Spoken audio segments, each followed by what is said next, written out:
سنة تانية إعدادي ومعادنا مع الدرس الخامس والسادس من الوحدة الثامنة واللي بعنوان Let's Talk و Creating a Study Tips Poster. نبدأ بالكلمات.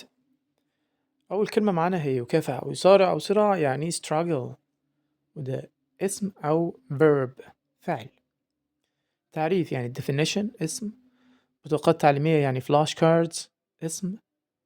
process، فعل واسم بمعنى يعالج أو عملية ذات خطوات. مناقشة أو مناظرة يعني debate، اسم. رائع أو ذكي يعني brilliant، صفة. عملية البناء الضوئي يعني photosynthesis، اسم. استراتيجية أو خطة منظمة يعني strategy، اسم. متحمس أو محفز يعني motivated. بعد كده lesson 5، هدوء أو سكون يعني silence، اسم. طرق أو أساليب يعني methods، وده اسم. خطوة يعني step، اسم. يسلي أو يرفع عن يعني entertain، والماضي entertained، وده فعل. تغذية راجعة أو نتيجة يعني feedback، اسم. روايات مصورة يعني graphic novels، اسم.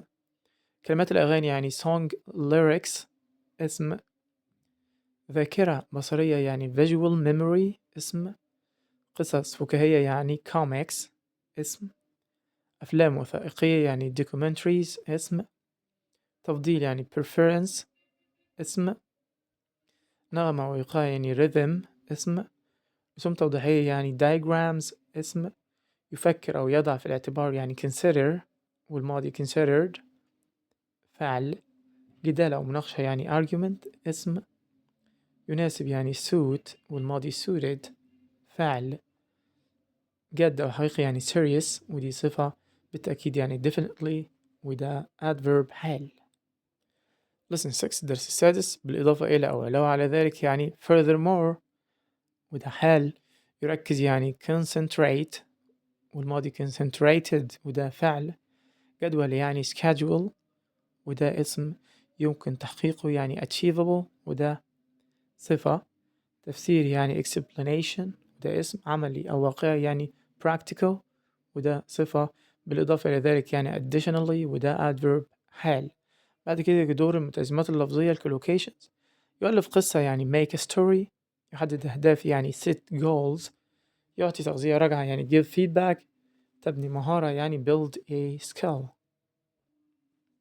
بعد كده المضادات والمترادفات عندنا silence، صمت، ونفس المعنى quietness أو stillness، والعكس noise. يحفظ يعني memorize، ونفس المعنى learn by heart أو remember، والعكس forget أو ignore. مألوف يعني familiar، والمرادف well known أو common، والعكس strange أو different.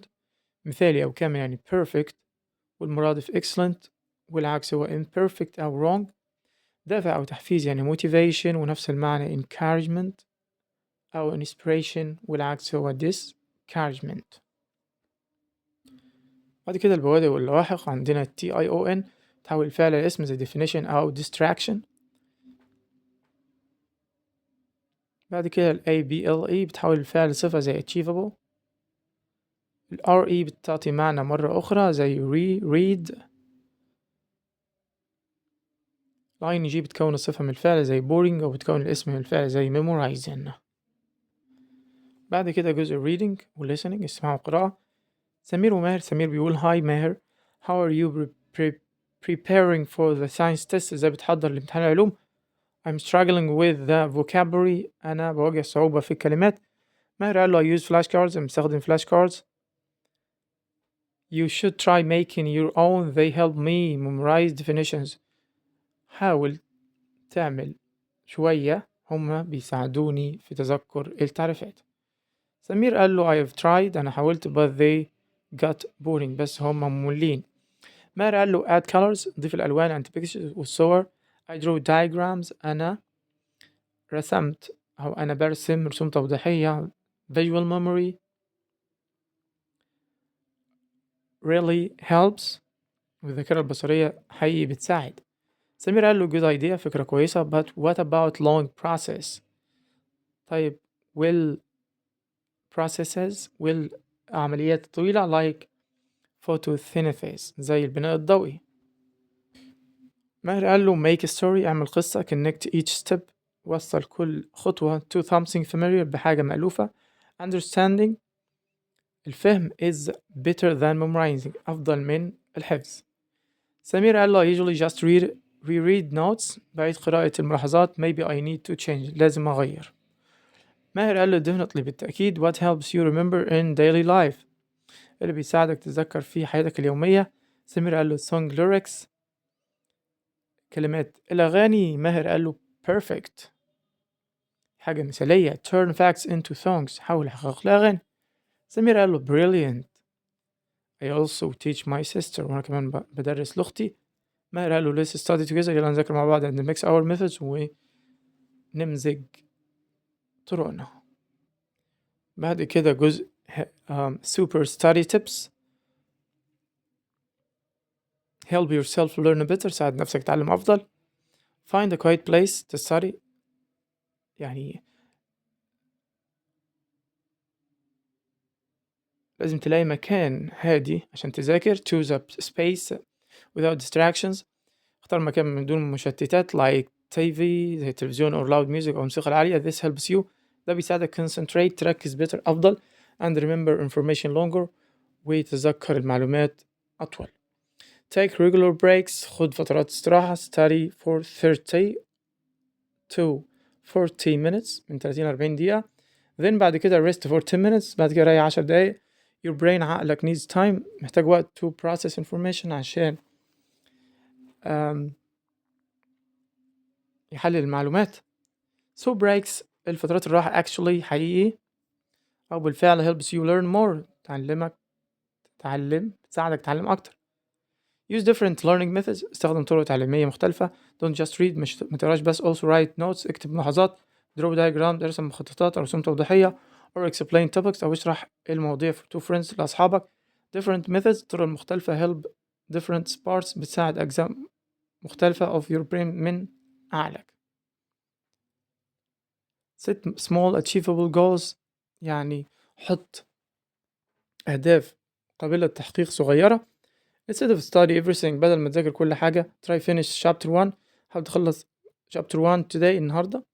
small goals motivate you بتحفزك الأهداف الصغيرة دي and make big tasks feels easier وتخلي المهام الكبيرة أسهل. remember practice makes perfect you can do it تقدر تعملها. بعد كده تعبيرات وحروف الجر عندنا الممارسة تؤدي للإتقان يعني practice makes perfect. اكتب ملاحظات يعني write notes. إدارة الوقت يعني time management. نصائح عملية يعني practical tips. تناسبك يعني work for you. طرق المذاكرة يعني study methods بهذه الطريقة يمكنك this way you can. بعد كده حروف الجر يوجد صعوبة فيه يعني struggle with. يتجول يعني move around. بصمت يعني in silence. يجهز لي يعني prepare for. يشرح لي يعني explain to. يحول الحقائق إلى أغاني يعني turn facts into songs. ما رأيك فيه يعني what about. بعد كده جزء التدريبات. رقم 1 the students had long about the best school trip يبقى كان عندهم long beat debate.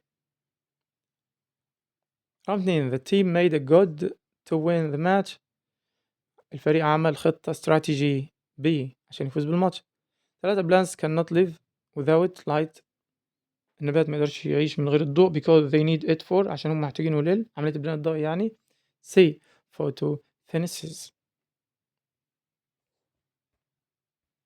رقم 4 فاطمة had a brilliant idea فاطمة عندها فكرة رائعة and everyone liked it وكله حبها. this means Fatma's idea is ده معناه إن فكرة فاطمة تكون clever. 5 one of my weakness is واحدة من نقاط ضعفي is vocabulary الكلمات. this means I am ده معناه إن أنا with new vocabulary يبقى بكافح أو واجه صعوبة يعني be struggling. 6 reading books قراءة الكتب. thinking skills عايز أقول بتبني مهارات التفكير and improves vocabulary يبقى be builds. رقم 7 games الألعاب quick feedback تعطي تغذية وراجعة and keep students motivated وتخلي الطلاب متحفزين يبقى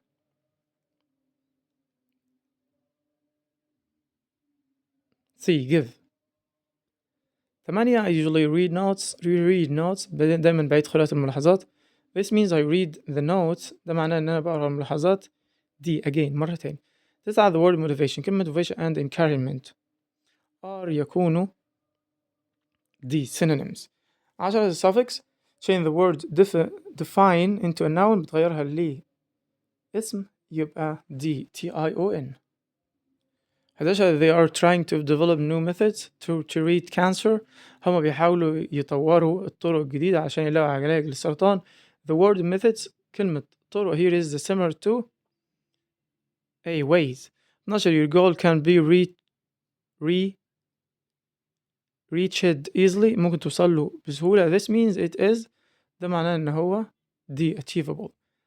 13 my teacher always encourage me دايما بيشجعني. this means he keeps me motivated بيخليني متحفز أو محفز.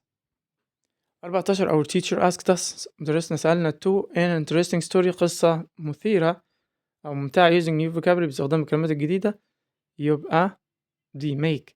15 it's important to من المهم إنك clear goals أهداف واضحة before starting your project قبل ما تبدأ مشروعك يبقى set 16 the word familiar كلمة familiar and strange غريب هما antonyms. 17 the suffix forms بتغير the noun from the word الاسم من distract يبقى cion. 18 the suffix النهاية able form بتكون the from the word achieve بتكون the adjective. 19 the suffix النهاية form the noun بتكون الاسم من الفعل memorize يبقى ing. 20 the synonym المرادف of the word لكلمة silence is stillness. بعد كده جزء مهارة التحدث عندنا رقم 1 how do you remember new vocabulary كيف تتذكر الكلمات الجديدة. الإجابة he usually use flashcards with pictures. رقم 2 do you find it useful to use pictures هل تجد أن استخدام صور مفيد. الإجابة yes it helps me understand better. 3 what's your strategy for studying grammar ما هي استراتيجياتك في مذاكرة القواعد اللغوية. الإجابة my strategy is to read more examples. أسلوبي هو قراءة العديد من الأمثلة. بعد كده giving advice أعطانا نصيحة. رقم 1 you should try to make a story. الإجابة that's a good idea أو الرد that's a good idea. رقم 2 why don't you use pictures لماذا لا تستخدم الصور. الرد I never thought of that. رقم 3 it might help to use colors استخدام الألوان قد يساعد. الإجابة أو الرد يكون yes colors make it easier to study. 4 have you considered studying in a quiet place هل فكرت في المذاكرة في مكان هادي. الرد يكون I'm not sure that it would work for me. بعد كده تدريبات على الدرس الخامس والسادس. رقم 1 listening. رقم 1 ماهر and سمير are preparing for test. رقم 2 if flashcards are boring لو flashcards مملة add ضيف pictures and draw diagrams.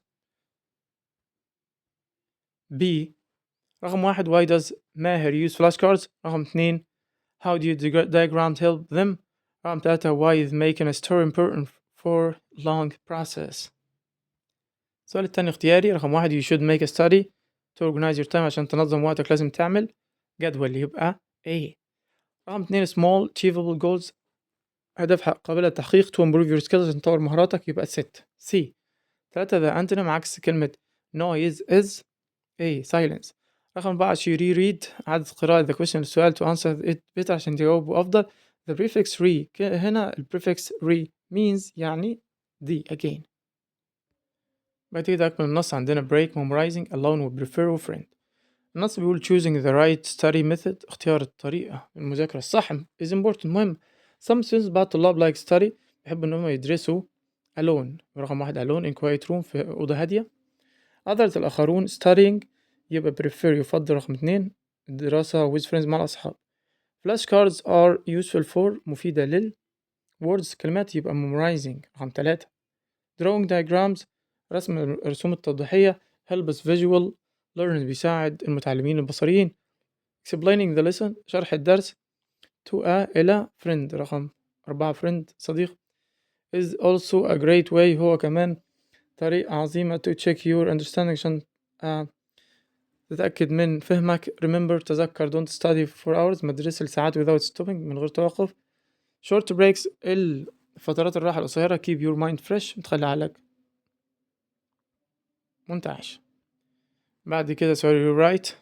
رقم 1 بيقول my friend likes studying in quiet place I like studying in front of TV. هندخل كلمة but هتبقى my friend likes studying in a quiet place but I like studying in front of TV. رقم 2 Dina is a good at English she isn't good at math however هتبقى Dina is good at English however she isn't good at math.